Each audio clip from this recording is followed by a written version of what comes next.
Selamat pagi semuanya, salam dan bahagia. Baiklah, pada hari ini kita akan melanjutkan pembelajaran materi fluida statis tentang tekanan permukaan saat cair.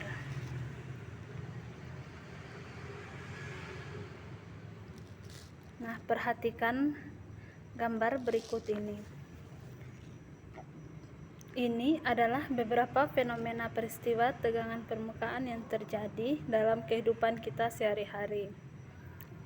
Contohnya, sisa air yang keluar dari keran yang berbentuk menyerupai bulatan bola dan serangga yang dapat berjalan di atas permukaan air. Contohnya seperti gambar A dan gambar B.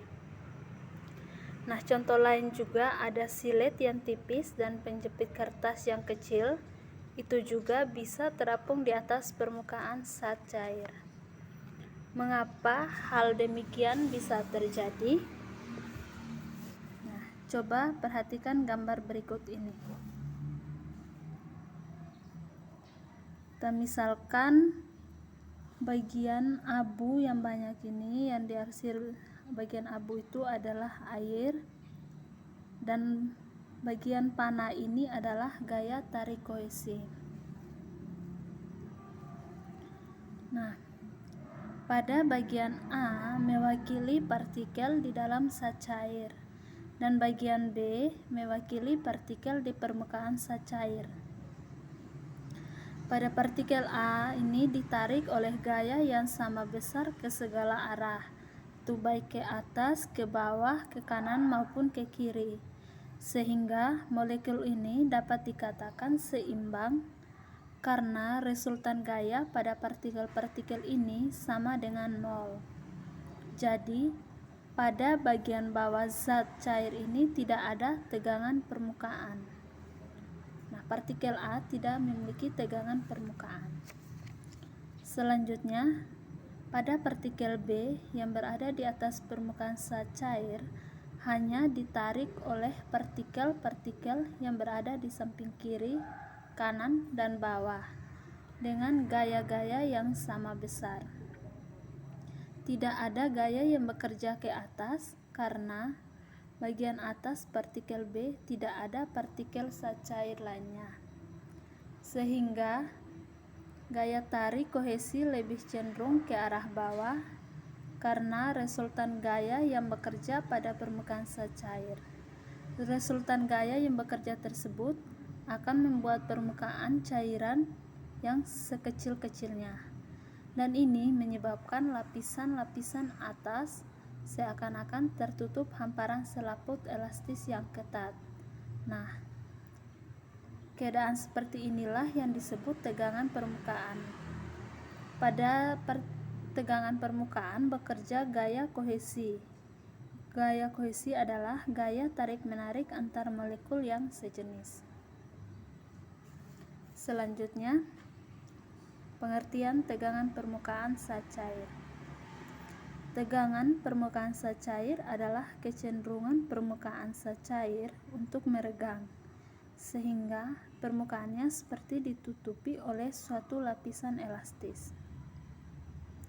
Tegangan permukaan didefinisikan sebagai perbandingan antara gaya tegangan permukaan dan panjang permukaan. Nah, dapat ditulis pada persamaan gamma sama dengan F per D, dengan gamma sama dengan tegangan permukaan satuannya Newton per meter, F sama dengan gaya tegangan permukaan satuannya Newton, dan D sama dengan panjang permukaan satuannya M. Berikut formulasi tegangan permukaan. Ini adalah ilustrasi sebuah kawat berbentuk U yang dicelupkan dalam larutan sabun. Kawat tersebut diberi beban total yaitu sebesar W, sehingga besar tegangan permukaan lapisan gelembung sabun yang terbentuk sebesar, dalam kasus ini, D sama dengan 2L. Kita ganti nilai D pada persamaan pertama tadi menjadi gamma sama dengan F per 2L. Catatan, tegangan permukaan bukanlah besaran gaya. Selanjutnya, faktor yang mempengaruhi tegangan permukaan, yaitu ada suhu. Tegangan permukaan menurun dengan meningkatnya suhu, karena meningkatnya energi kinetik molekul. Contohnya, ketika kita merendam pakaian menggunakan air panas, maka pakaian akan lebih bersih dibandingkan jika kita merendam dengan air dingin. Hal ini karena pori-pori kain akan lebih terbuka dan bagian-bagian yang kotor akan lebih mudah terangkat jika menggunakan air panas. Berikut adalah beberapa daftar tegangan permukaan zat cair yang umum dijumpai dalam keseharian. Zat cair yang kontak dengan udara itu ada air, etil alkohol, aseton, gliserin, dan raksa. Contohnya air, suhunya adalah 0 derajat Celcius dan tegangan permukaannya 75,6 dikali 10 pangkat min 3. Begitupun juga dengan etil alkohol, aseton, gliserin, dan raksa. Selanjutnya, kapilaritas. Kapilaritas atau disebut juga gaya kapiler adalah gejala atau peristiwa meresapnya zat air melalui celah-celah sempit atau pipa kapiler. Perhatikan gambar berikut ini. Terdapat dua buah tabung atau gelas yang berisi zat cair, misalkan berisi zat cair berupa air dan raksa. Jika kita masukkan dua jenis zat cair tersebut pada tabung dengan tabung pertama diisi air, maka bentuk permukaannya berbentuk cekung atau biasa disebut dengan meniskus cekung. Sedangkan pada tabung kedua diisi raksa, maka bentuk permukaannya yaitu cembung atau biasa disebut meniskus cembung. Selanjutnya, ini adalah peristiwa meniskus cekung dan cembung.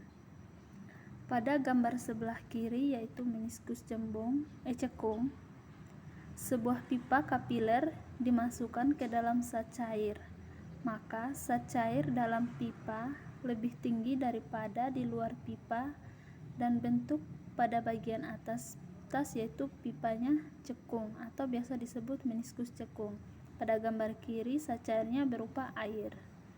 Sedangkan pada gambar sebelah kanan, jika pipa kapiler juga dimasukkan ke dalam zat cair yang berupa raksa, maka zat cair dalam pipa lebih rendah daripada di luar pipa dan bentuk pada bagian atas pipa yaitu cembung atau biasa disebut meniskus cembung.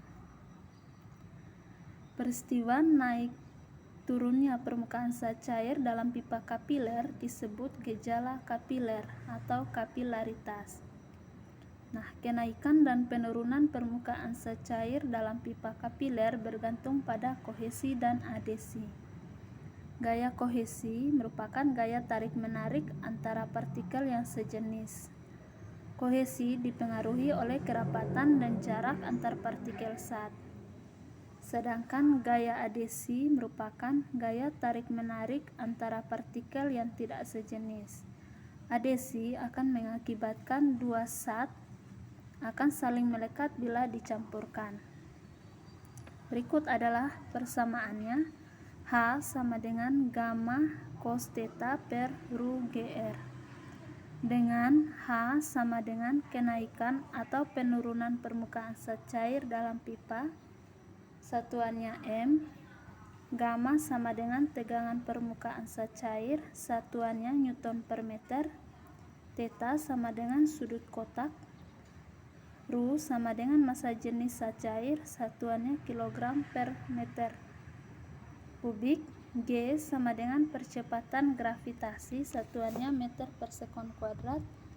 Dan R sama dengan jari-jari pipa kapiler, satuannya meter.